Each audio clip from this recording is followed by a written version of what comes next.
ஹெர்னியாங்கிறது நம்மளுடைய இடுப்பு பகுதியில் ஆண்களுக்கும் பெண்களுக்கும் தசை வழியா குடல் வெளியேறி அதில் தள்ளிக்கிட்டு நிற்கிறது.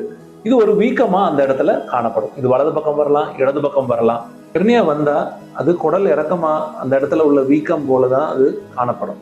அதுல கொஞ்சம் அழுத்தி, அது ரொம்ப சின்னதா இருந்தாலும் சரி, அது அழுத்தம் கொடுக்கறதுனால வலி ஏற்படும்.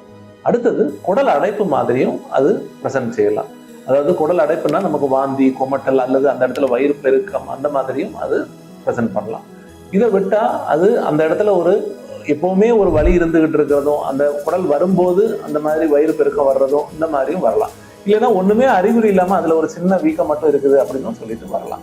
அதை உடனே நம்ம தகுந்த முறையில் பரிசோதனை செய்து ஸ்கேன் மூலமா அதை டயக்னோஸ் பண்ணி அதை நம்ம லேப்ரோஸ்கோபி மூலமாகவும் சரி செய்யலாம், அல்லது சர்ஜரி மூலமாகவும் அதை சரி செய்யலாம். லேப்ரோஸ்கோபி சர்ஜரிங்கிறது நம்ம நுண்துளை மூலமா வயிற்றினுள்ள போய் அந்த ஹெர்னியாவை சர்ஜரி செய்து மெஷ் வச்சு அதை ஃபிக்ஸ் பண்ணிடுவோம். ஸோ இதன் மூலமா வலியும் கம்மி, தழும்பும் இருக்காது. ஸோ பேஷண்டோட ரிக்கவரி ரொம்ப ஃபாஸ்டராக இருக்கும்.